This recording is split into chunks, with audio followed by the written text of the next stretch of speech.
Marbella with Him and Her are proud to be sponsored by the friendliest bar in San Pedro, the Hogan Stand. The place for amazing food, live music and sport, karaoke, quizzes, and a welcoming smile. Why would you want to go anywhere else? Check out their Instagram page at the Hogan Stand and at the Hogan Hackers for their golf society. This podcast may contain adult themes and strong language.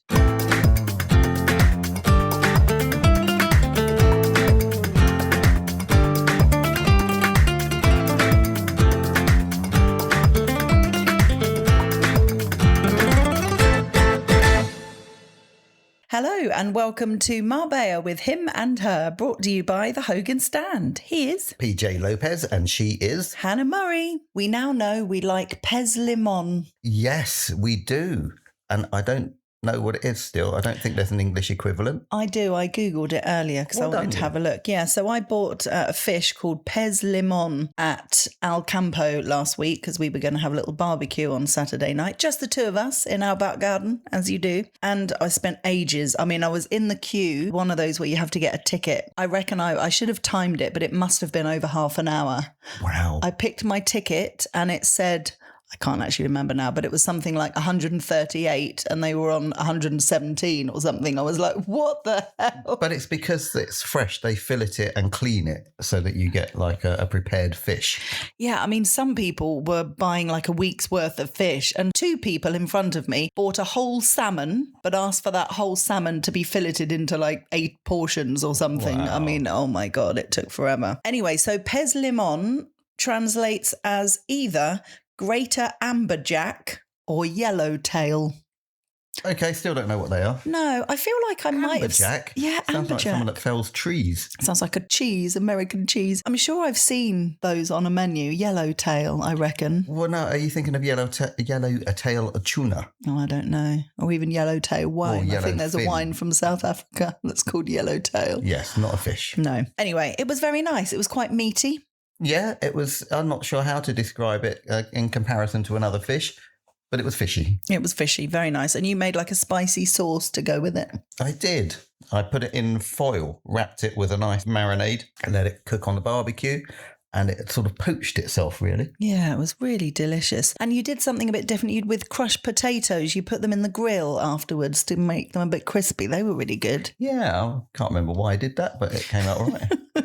So we recorded the podcast last Saturday because we knew we wouldn't be fit for it on Sunday because we spent the whole day at La Sala by the sea. It was epic. It was a good day. It was really fun. I really enjoyed it. Yeah, such a great atmosphere there. A real mixture of people. We walked home. And that was a bit ambitious because I was dead when we got home. Yeah, we did walk home via a couple of Tinto de Verano stops. Yes. Which was nice, including one at our wedding venue, Alabadero. Back to La Sala by the Sea, we had some really lovely food, something I've had for the last goodness knows how many times I've gone there. I always get the sharing Thai platter, which is really nice, but it's mainly fried food. I'm trying to make some healthier choices recently and have a bit less fried food.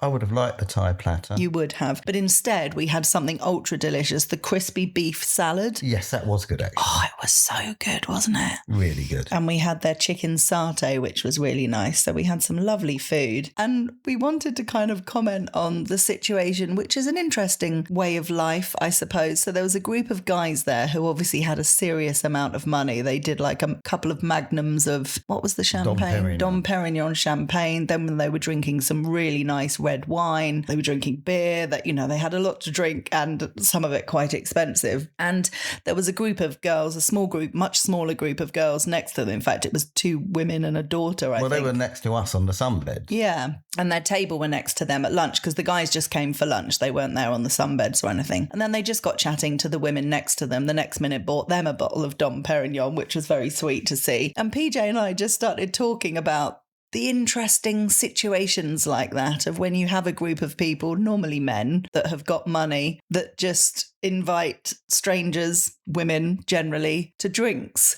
Money talks. And and how acceptable and okay that is. Whereas it would be odd to be the other way round. And they didn't want anything from these women. They left on a private jet that they told us about. One of them was said that one of their mates on the group had done really well business-wise. He'd sold his business and he was taking them all his friends out on a holiday on his private jet, which is so lovely. So I want to turn the tables on this. So the guys are obviously, as you said, very wealthy, drinking nice wine. Well, one of them was. I don't think the others were. Obviously, it worked out well with these women. Now, if those guys didn't have a pot to piss in, were drinking house wine and invited and started chatting to these women, do you think the women would have joined them? Well, probably not. No, but that's the interesting thing. Well, no, is it? Yes. But they weren't getting anything from them. No, but they just bought them a few drinks. Yeah, then they started chatting to them and talking to them. But as I said, they might have been really interesting guys. Are you calling the women shallow or the men? But those guys could have bought us a drink. We were chatting them. They could have quite easily turned around and said, "Oh, do you want a drink, mate? Would you have said no?" No, I'm not saying that. I'm just saying that these women ended up sitting with them and spending the afternoon with them until they went home.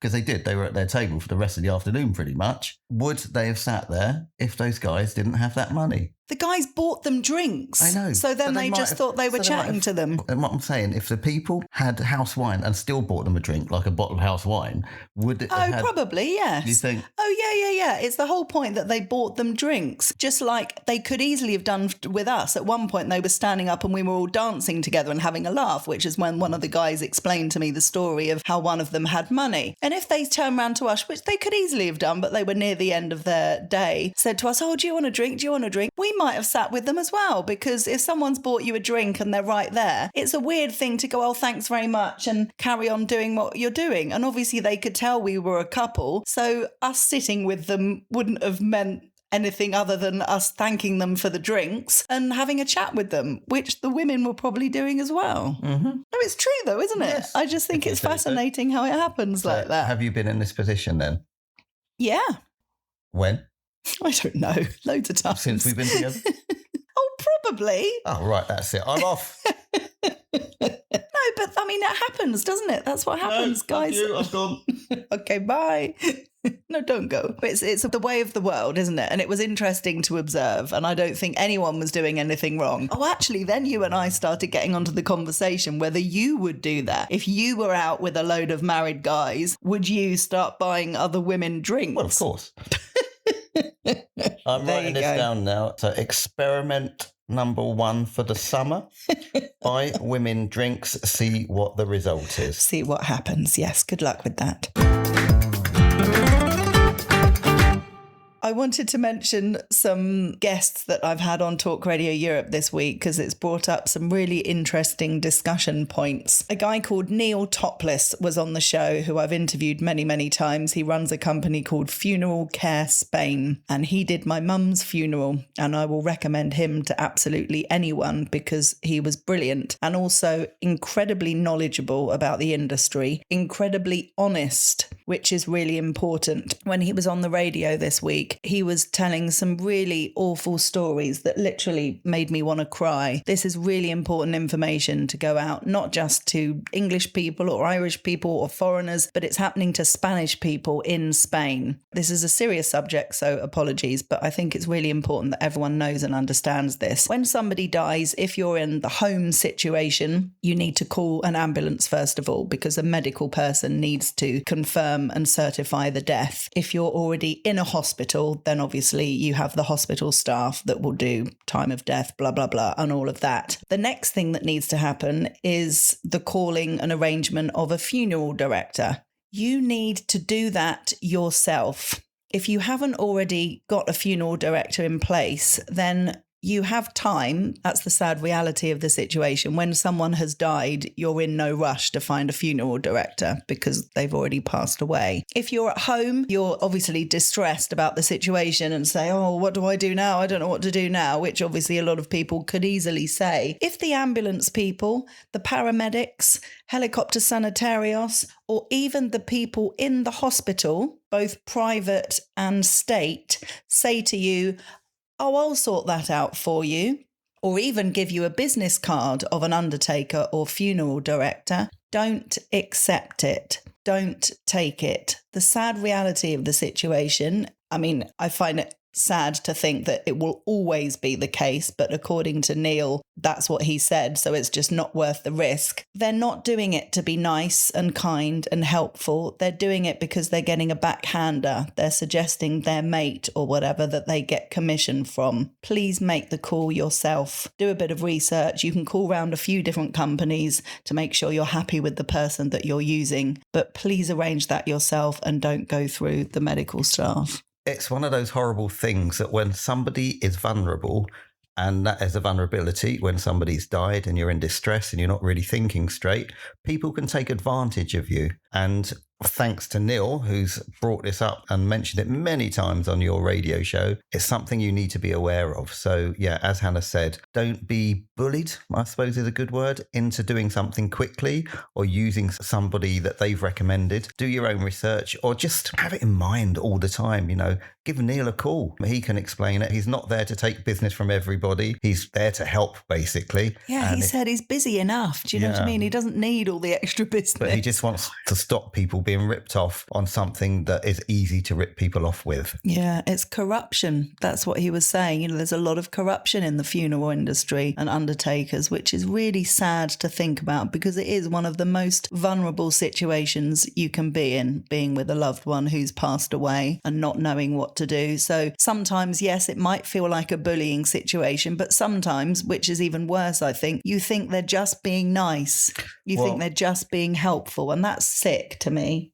You know, I don't want to bring this up, but when your mum did pass, the first thing you did was call Neal, and Neal put everything into action. He knew everything that he needed to do. You'd already discussed it with him beforehand. Yeah, I'd already been in touch with him to say that mum was dying, basically, didn't I? Basically, when the time came, he took away all of that stress and the heartache from you and went into his mode and what he does and got all that sorted for you. Yeah, he was really good. So yeah, horrible things to think about, but these things do happen, so it's important to have this information. Something which really kind of humbled me and really made me view things differently, and I've spent this past week trying my best to implement this into my life, and you're going to laugh at this. So I had Ellie on from Be Spain Savvy, who join me every week on the radio. Check out their Facebook page, give it a like, because it's all about living in Spain, the culture of Spain, the people of Spain. Really, really great articles. And one of the things we discussed this week was the importance of embracing Spain and all its quirks. So Ellie is from Scotland, but she's very much integrated into Spain and Spanish life. And she was saying there's various things when you move to Spain that really irritate you because it would never happen back home in England or Scotland or Ireland or wherever, but it happens in Spain all the time. And she said it took her a while, but she now isn't irritated by these things, and instead they make her smile. And she mentioned something which really irritates me, and I'm really trying my best to not be irritated now. I don't know her. No, you don't know her. Oh, I thought you were going to say me. No. Double parking. Oh, yes. Which is a really interesting one. Parking in general, they just stop the car and get out. Well, exactly. So Dad and I went to look for somewhere to park in San Pedro the other day. And check this out. There was someone that was double parked over a parking space. So they could have driven into the parking space. Instead, they had stopped the car over the parking space to stop someone else park. I was like, that is another level. So the road coming away from my gym has double parking both sides. It's like a gauntlet. It takes forever to get down that road because you constantly have to dodge the double parked cars. And while I'm doing it, I must admit, I do swear quite a little bit whilst I'm doing this. So since discussing this on Be Spain Savvy, I'm really consciously going, what the? Oh no. Oh, they just double parked. Never mind. And then I'm literally laughing to myself. And it feels better. Who wants to be pissed off all the time? Nobody. I'm very proud of you. I'm not sure I've experienced it with you in the car yet, but I'm very proud of you. No, I know. That's what I mean. It's a work in progress. Okay. It was lovely to hear that from her, and I thought it was really important to share on the podcast because I bet there are lots of people listening that get really pissed off with double parking in Spain. One of the things that still gets me is if I'm queuing up in a supermarket. The Spanish don't have the same, let's say... urgency? No, they don't have that. That's true. So there is no speed on anything. I mean, fast food is a different level. It's not fast, is it? I'm talking about personal space. Okay, yeah. They literally. So, I mean, we're very, very British and we respect each other's personal space and all that sort of thing. In Spain, that isn't here. Like, literally, you turn around and someone's there. It's like they're literally in your space. And it takes a bit of getting used to. But, I mean, there's nothing wrong with it. It's just that there is no sort of barriers. There's not like, well, let's maintain at least 3 inches away from that person. It's like literally 3 centimetres. But the interesting thing, isn't it? I just love the concept of embracing it all. We're in their country. Of course. There's no point spending 10, 20, 30, 40, 50 years living in someone else's country, complaining and getting angry about the way they are. Couldn't agree more. That's horrendous, isn't it? We'd hate that if people did that in our home country. We'd think, who the hell do you think you are? We need to embrace and love the Spanish, yes, which we do in a lot of ways. I'm not saying we don't. No, but double parking needs to be a joy. I don't think it'll ever be a joy, and I don't think Spanish driving will ever be a joy. And I'm not sure how much we're going to embrace it without swearing, but we will remember and laugh each time we swear. Exactly. That's the key. I've done 3, well, a lot more than 3, but 3 really interesting book show interviews this week that haven't gone out yet. They were pre-recorded that I wanted to share. One was with Mark Billingham, who is a huge crime writer. He was awarded the Crime Writers Association Diamond Dagger in January this year. Diamond Dagger? It's an award, Diamond Dagger Award. Basically thanking him for decades of successful crime writing. Better than giving him a golden gun or something. Yes, that's true. All of his books have been bestsellers. Imagine that. Wow. Yeah, really cool. And he told a story which really made me laugh. Initially, it doesn't sound like a funny story, but bear with me, because I asked him about the inspiration for his latest crime novel. And he said, well, my wife and I have got a really cute little sausage dog. And I thought, where on earth is this going? And he said, we were taking it for a walk in the park one day, our local park, Richmond, I think he said. And suddenly these 2 big XL bullies came bounding up, not on the lead, to our dog, had the dog in its mouth and were like kind of chucking it to each other. He said it was incredibly traumatic, as you can imagine, for them and the dog. Thankfully, the dog was okay. But oh my God, utterly horrendous. And then this guy, obviously the owner of the dog, sort of nonchalantly comes round the corner and Mark said, hey, mate, put your dogs on leads. And this guy went, what? And then basically threatened to stab them. Stab them? Yeah. And I was like, oh my God, that is horrendous. And Mark said, so obviously in that situation, you back away and say, listen, don't want any trouble, and you call the police. So it's not a stereotypical type of person then that owns a XXX XL bully. No, they're lovely little flower wall people. Sorry, if you own an XL bully. Yeah. But they are. For a lot of people, it's a status symbol. For a lot of people, yes. Yeah. I thought the same. But anyway, sorry if you own an XL bully and you're a nice, calm, lovely person. I'm sure that's happened. We love you. So yeah, called the police and everything. And I was like, oh my God, that is horrendous. Is the dog okay? And yes, fine. And he said, so you asked me the inspiration for my latest novel. My new novel basically opens with that story. And I was like, oh, okay. And he said, but the owner of the dog comes to a very different end. He's dead in a lake. So he said, so I got my... What dog? The owner of the XL bullies. Oh, really? He said, so I got my own back in fiction. Great, that's a great story. Isn't it brilliant? And a better way to get your own back. Yes, exactly. Not safer. Nobody was harmed during the killing of the character in his novel. Is that the person that did this will read the book or see the book and think, that's me. Yes. I also interviewed a 97-year-old woman who just published her debut short story book. Oh my gosh. Isn't that amazing? Yeah. And I saw her on Zoom. Not only did she not sound 97, she didn't look 97. I mean, she could have been in her early 70s and I wouldn't have thought any different. Isn't that amazing? Wow. Did you get her secret to life? No, in a word. Been useful. Yeah, I should have asked, shouldn't I? But she was a teacher for most of her life from America, from a small town in Florida. And at one point, when she started her teaching career, segregation was in place. Wow. Yeah, well, she's 97, so yeah. Yeah. So I asked her about that, what it was like and what she felt when desegregation happened and everybody was allowed to go to the same schools. There weren't riots where she lived. There were obviously loads of riots and it was a big deal for a lot of people. I mean, this obviously was a big deal wherever, but she said she doesn't remember any violent clashes and things because of it, which is good. And she said that she had friends in the town who were black black, and she didn't kind of see them any differently anyway. So she just thought it was a really good thing when everybody was Well, that's the correct way. I mean, yeah, exactly. that is, but you know, just we live in a world where travel is very easy, so migration is therefore very easy, and you know the cultures you get in many different countries are great. With all different cultures, you'll get bad elements. That just goes with human beings. But, you know, it's not generally, everybody from that particular culture is terrible. No. So, you know, nobody should be seen as any different. We're all human beings. End of. It's scary how recent that all was, though, isn't it? Oh, yeah. It really is. I also interviewed, not for the first time, but for the first time in well over a decade, Cecilia Ahern this week. I've heard of her. So she is the daughter of Bertie Ahern, the Irish tea shop. That's why I knew it. And also she wrote the hugely best-selling novel that became a massive film, P.S. I Love You. Oh, really? Yeah, she wrote that when she was 21. That was her debut novel. Gosh. Can you imagine? So we spoke about that and the huge success of that. She's written loads of best-selling novels, mainly adult novels, female fiction. She's written a few books for young adults, but we had her on to talk about her debut children's book. It's called Detective Thingamajiggy. Detective Thingamajiggy? Yes. It's easy to remember, Detective Thingamajiggy. Could you not think of a name? I don't know. I thought it was a good little name. So that was nice to chat to her. She's lovely, so sweet.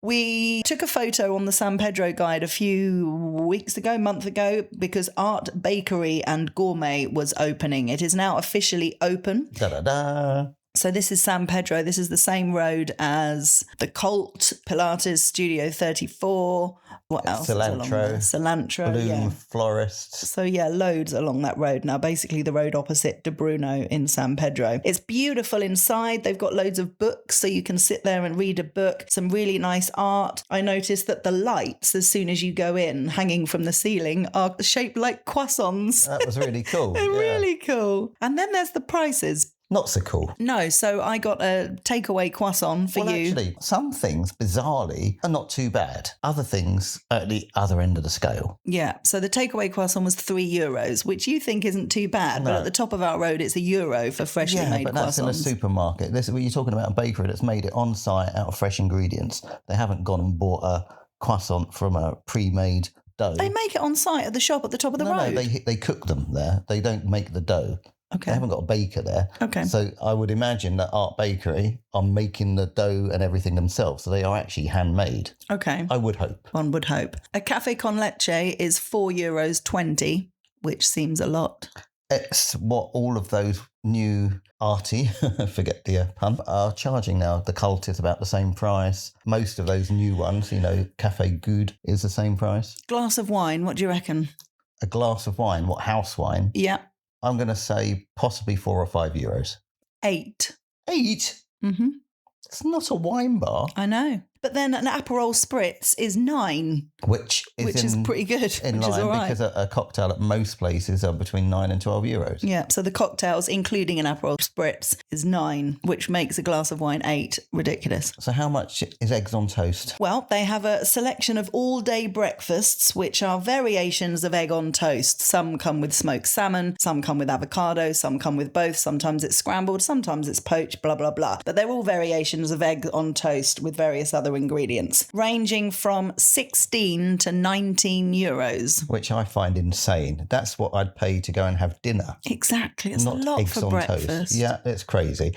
And as great as they're going to be, and we don't want to put people off going there, because I'm sure it looks appeals, lovely, and I'm sure it'll be really nice. And it will appeal to a certain type of person. But I'm sorry, I'm not a tourist. I'm not a rich resident, so I won't be going there for my breakfast. No, same. Especially when we can go to Remy, which I'm just mentioning now, from one extreme to the other. Dad and I, instead of going for breakfast on Friday, he was taking people to the airport and stuff, so we went for lunch. So we decided to go to Remy, because their dinner menu they also do at lunchtime. And oh my goodness, what a difference in price, quality, outstanding. They're such lovely people there. Eric and his wife, really, really attentive. So Dad and I shared pork skewers which were amazing. So succulent. You know how sometimes pork can be a bit dry? Mm-hmm. This was the opposite to that. I mean, it was some of the nicest pork I've ever tasted. It was really, really good. We had the chicken goyozas, again, like we had the other time, which were really nice. We also shared the prawn popcorn because I wanted Dad to try that because we loved that, didn't we? And Eric brought us out to try the Asian burrata. So burrata is basically like mozzarella, but more creamy. Yeah, isn't it just a different stage of the process? I think so. We watched it on, what programme did we watch it? Stanley Tucci, probably. Yeah, they went into it. I can't actually remember. I can't the remember. difference between burrata. Well, we know what the difference is between burrata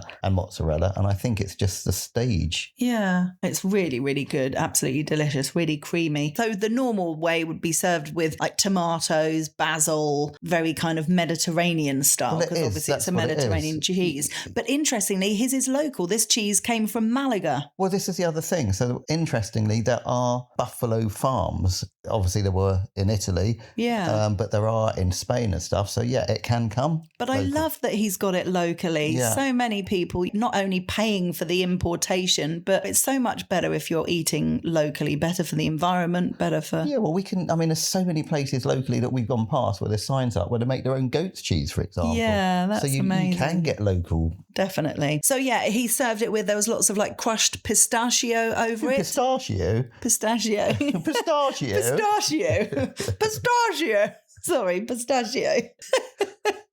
I'm from North London. Yeah, I think you've swallowed a plum. Oh, talking of plums, plum kumquat. Not kumquat. What? She got so worried about talking Plums in my posh that mouth. she's got all funny now. She's having a funny turn. Plum, what's it called? Compote. Compote. Not compost either. Compote. Plum compote. That'll be the There one. we go. Oh, it's very nice. Do try it. Do check it out, I think you Remy. just put everybody off it. Oh, sorry. Oh, very good. We saw some people last night that went there for breakfast. They were like, Eggs Benedict for €6. I'm like, I know. On a serious note, there's been quite a few deaths this week that I wanted to reference. Yes, not the happiest podcast this week. No, I know. I mean, Funerals, first, yeah. getting ripped off, and now death. Yeah, it's life, isn't it? Life and death. Death and taxes, the only things you can't avoid. First of all, the fires. There's been some horrific fires in Andalusia. One very close to us that we could see. The smoke seemed like it was quite close to the radio station last week, but it wasn't as close as we thought, thankfully. But two of our friends were evacuated from their place. It was up past Benahavis. Yes, so it was obviously in the Campo where all these fires start because there's lots of dry brush and weeds and, you know, all the dryness of summer, basically. So it's very easy for it to catch a light. Not always a human being involved. It could be a bit of glass that's there that magnifies it and sets it off. But wow, it certainly took It was hold. windy that day. That was the issue. Yeah. So the wind made it spread so much quicker. Our friends who were evacuated, like at 5:30 or something in the afternoon, weren't allowed back to their place till 2:30 the next day, and they slept in the car. Yeah, craziness. But I mean, that was serious. Luckily, no one was injured, but the ones in Almeria are horrendous. Yeah, 12 people, I think it was. At died. least 12 people now. Yeah. And that's just the human beings, the wildlife and the animals. I know there was in Andalusia, there was somebody showing that they were evacuating the horses, for example. Yeah. I've seen a few times, a few posts on Facebook, a girl who was looking for her parents who had lost contact with her parents. The girl lives in a different country and her parents live in a part of Almeria near where these fires were. And she posted a photograph of them because she'd lost contact with them and didn't know where they were. Just utterly horrendous. Yeah, awful stuff. Just be safe out there, please. There's another note on this coming up from an article in the Euro Weekly News, so we'll come back to that a little bit. But just wanted to mention a few famous people who have passed away this week. Bonnie Tyler, who was 75, died in Portugal. She had complications. She was in a hospital in Portugal. So that was really sad. What a talent. What a voice. Yeah, amazing. You know, grew up with that sort of music. So real shame to hear that. And she wasn't that old. No, 75, not at all. I was also sad to see the passing of Dermot Murnaghan, the broadcaster and journalist. It had been publicised that he had stage 4 prostate cancer. So it was obviously coming, sadly, but still incredibly sad for his friends and family and colleagues. I remember he was the one who announced the death of Princess Diana on television. He was a real talent, actually. He seemed like a nice guy. Yeah, definitely did. And then, of course, the shocking news, first of all, about the death of Anne Widdecombe. She was 78. But then it came out that she was murdered. And we're just like trying to get our head. What kind of person murders a 78-year-old woman? No, it doesn't seem right. There's a lot of inconsistencies with the story. First of all, they arrested somebody, I think, locally. Then they let them go. Now they've arrested somebody from Yorkshire. But they're saying it wasn't politically motivated and it wasn't terrorism. But who goes all the way down from Yorkshire to Devon, murders somebody, and then goes back to Yorkshire? It just doesn't make any sense. No, it doesn't at all. So I think we'll find out a lot more about this in the coming days. Yeah, there's lots of speculation as to whether she knew something that people didn't want to get out. I saw somebody say that she was making a documentary about other politicians or something. So just awful if it's tied into some kind of whistleblowing thing. Just horrendous. And sorry, as we're talking about deaths, it's not the sort of subject we want to be talking about, but another shout out really to stay safe, especially for young girls, young women. The horrible situation of a young Norwegian girl that was in Puerto Banus to watch the football and was last seen by her friends in Puerto Banus and then went missing. And then she was found to have been struck by a lorry, which in a hit and run somewhere in La Cala de Mijas. So again, there's some very strange inconsistencies there of how she got from Puerto Banus to there, why she was wandering the streets. Speculation is rife, and I'm not going to join that speculation. All I want to say is my heartfelt condolences to her friends and family, and what an awful situation. And please, especially young women, don't put your drinks down. Always make sure you've got them in your hand so that nothing can go in there. And don't go with people you don't know. It's very, very dangerous, I'm afraid. Yeah, it sounds like really obvious advice that we were told when we were kids, you know, don't talk to strangers. And it's very difficult, you know, because young people or older people even are going out, they want to meet people of the opposite sex or the same sex and have a nice night. And that's normal. That's dating. That's what people do. Well, that's fine. But just when you're in this situation, especially on holiday in a foreign place, make sure you're with your friends. Don't go alone. Yeah, absolutely. Need to be really, really careful. Let's lighten it up a bit to Friday night with the football. Yes, there's a lot of football to talk about this week. We went to check out the fan zone in San Pedro. What an atmosphere. It was fab, wasn't it? Am I going to do that every time we mention No, that? let's not. Okay. It was fantastic atmosphere. There was a guy walking around with, what did he have on his head? Like he was a Troy or something. What was he? Oh, he had a Viking helmet, I think. A Viking helmet Which representing was Spain. Yeah. Yes, and he was getting everyone. He was going, San Pedro, España, San Pedro, España. It was a little bit annoying. It was a bit annoying, yeah. I think he did quite a good job of being annoying and also jeering everybody up at the same time. He did. Lots of flag waving. We unbelievably managed to get a table. It was just the two of us at Sundays and enjoyed some of their nachos. They do really nice nachos, Yes, we discovered. with chili con carne on. Very nice. It was good. But we got a bit peed off because people just kept coming and standing in front of us so we couldn't see, particularly young girls that weren't even watching the football. No, that's what annoyed me more, was that these young girls suddenly appeared in our eye lines because it wasn't a big screen, it wasn't a high screen, it was a good size screen, but it wasn't enormous. So in our eye line, they stood there with their backs to the screen, watching for young boys, basically. And getting selfies and stuff like that. And it's just like, oh, great. So they're not even watching the football, but they're blocking us from watching the football. So half time, we pegged it round to Hogan's and amazingly managed to get a table there as well. Yeah, and I had did the perfect view of the television. I didn't get annoyed at these young girls. I didn't go up and say anything because I think I said to you, when you were that age, you would have probably done the same thing. Yeah, probably.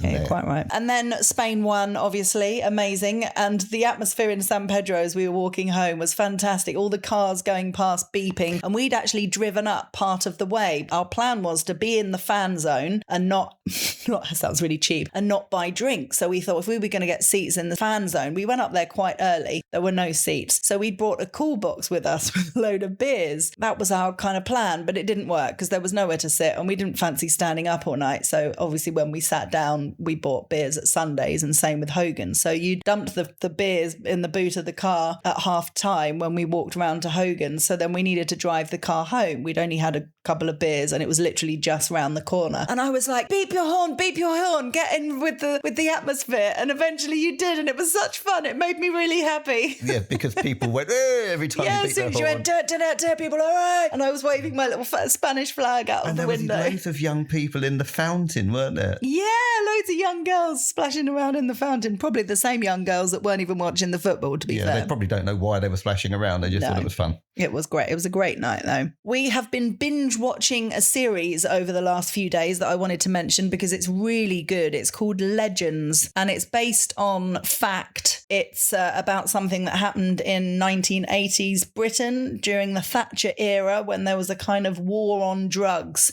There was a massive heroin issue, heroin specifically, either coming in via Liverpool docks, or via the Turks, coming all through Pakistan and Afghanistan through Turkey. And there were these civil servants that weren't paid much at all, that weren't remotely trained they were in doing VAT this. officers. They were just normal civil servants doing normal jobs. And they basically asked them to step up and become legends, which is what they call people that are working undercover and have to take on this new persona. It's their legend, isn't it? Yes. So they have to become that person. Yeah. Basically had to work towards busting these drug lords and take them down. £1 million.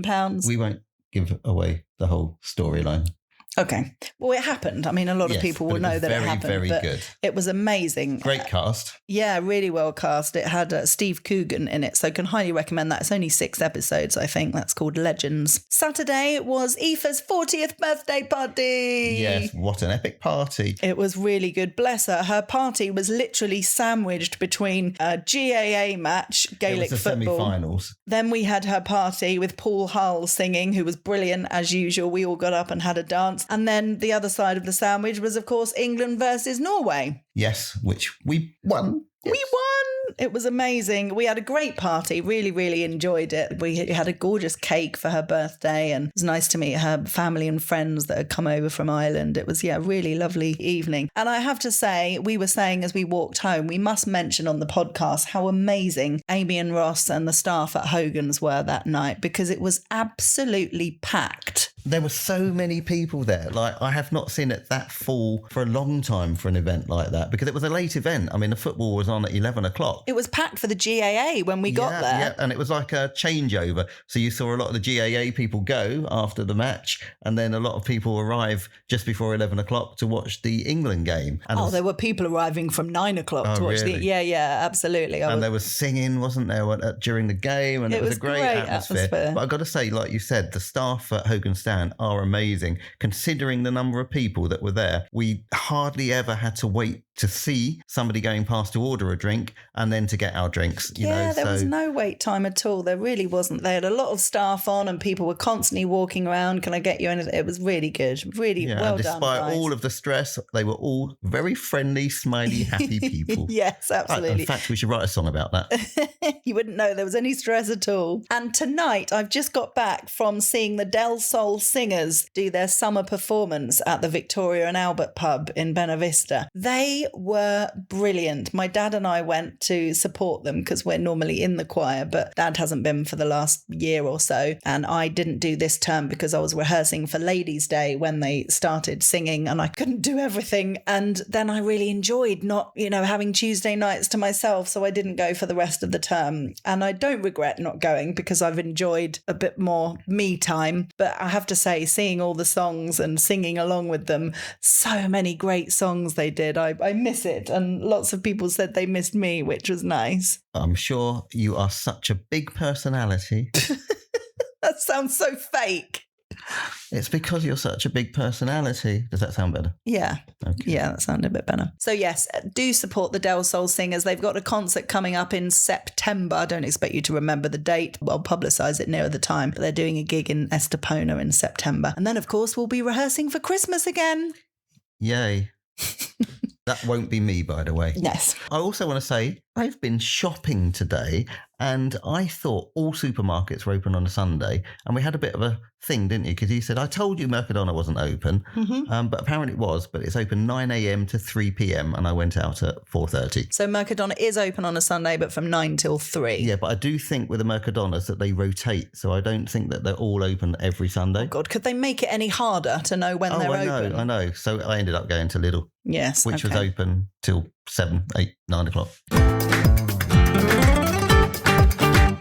Few articles from the Euro Weekly News. There is a wildfire danger map, which you really should check out online because of the amount of wildfires this time of year. It says you should check before travelling throughout Spain just to make sure you're not driving into any wildfires. And it was talking about how the fires can start. You mentioned the glass bottle, which is an interesting thing, and they did mention that. So it doesn't have to be a human that started it. So do not leave glass bottles anywhere. I mean, put your rubbish away, whatever it is, wherever you are. But yeah, glass bottles that are near wood and kindling and things like that can easily start a fire, amazingly, with the heat and stuff. Obviously, cigarettes, people chucking their cigarettes out of car windows. Don't do that anytime. They do it anyway, yeah. Yeah, Say, but particularly in this season. Also, barbecues, obviously, in unsuitable locations, even machinery creating sparks, things like that. Just be really, really careful. When it's windy and really hot, it is really easy for fires to start and spread. One of the other things an article mentioned was these people who have died in Almeria. Most of them were British or Belgian citizens, and it questioned whether language and language barriers play a part in this and foreigners getting the information about these fires, because all the warnings were on Spanish radio, Spanish television, all that kind of stuff. They were like tannoys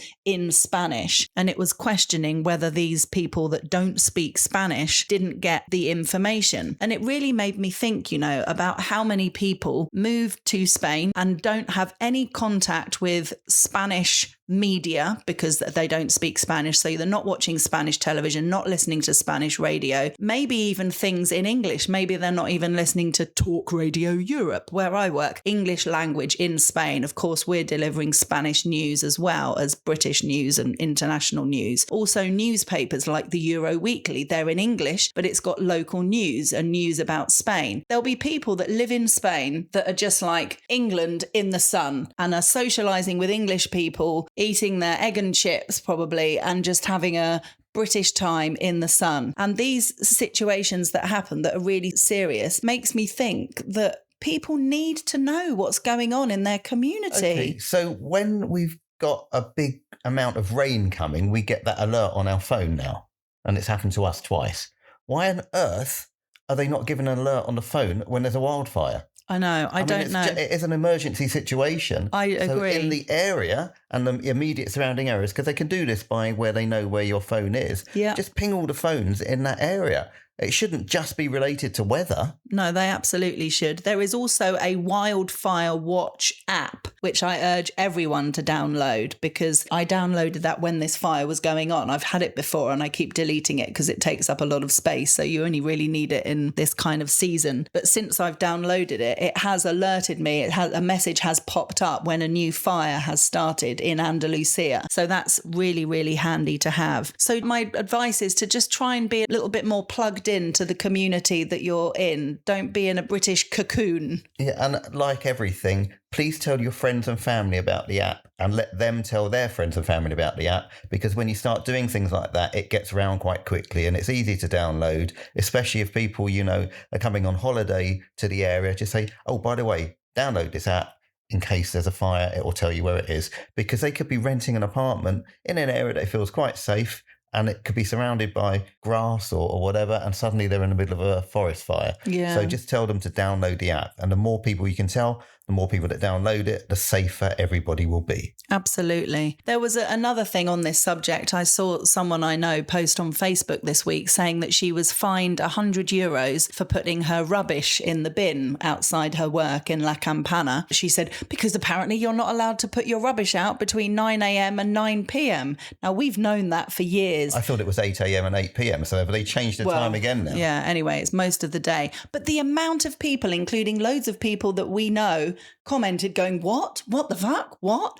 People who have lived here for years had no idea that that was a thing. No, we don't actually stick to those times because sometimes it's just not possible or convenient to put the rubbish out in those times. You know, if you're on your way to work and it happens to be after that time, what are you meant to do? Like get up at 3 hours earlier to go and put your rubbish out. I know, also, it is crazy. If you're leaving a place, so people that have been on holiday that have their rubbish, they want to get rid of it before they go to the airport. What the hell are they meant to do?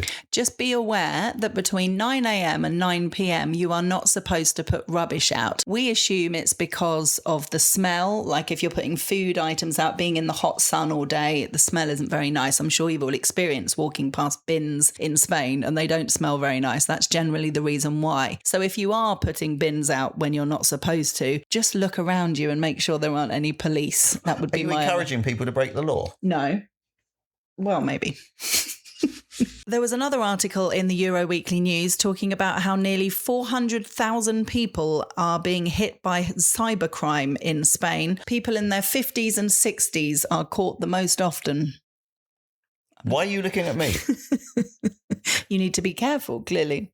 I'm quite cyber savvy. You are, actually. July, apparently, cybercrime peaks. There's a lot of fraud and things like that. Really awful. Again, this really upsets me. People, trying to con people. And I get it all the time. So I've had numerous text messages, emails, and even phone calls. So Correos is one. So they'll say, oh, there's a parcel waiting for you to collect. Please click this link, blah, blah, blah. And then it tries to say, oh, there's a small fee to pay. And as soon as you've done it, they ransack your bank account. DHL's another one. DHL parcel. We just need some details from you. Even the tax office. So they pretend they know it's the tax time. So it says, oh, we found an issue with your tax return.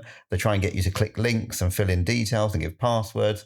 So there's so much going on. Even speeding fines. They'll pretend that you got a speeding fine and you panic and think, oh, I've got to pay this. And it's not really the DGT. It's somebody else trying to scam you and get money from you. So the overwhelming message is don't click on any links unless you know that you need to click on that link. So double check with the company at hand. If it is from DHL or any of these companies, you can go, forget the email, go onto their website separately, go to contact us, do it that way. You can always check. Same with the tax office, all of these things. Ask someone's advice, first of all. Don't deal with it on your own. Make sure that you know what you're doing and don't give money away unless you know who you're giving it away to. Just be doubly careful. Yeah, and on emails, and not a lot of people actually do this, when there's a link and it doesn't say like the website, it just says click here usually, hover your mouse over it or your cursor over it, and you'll see in the bottom or on the top somewhere, it shows you what address it's going to.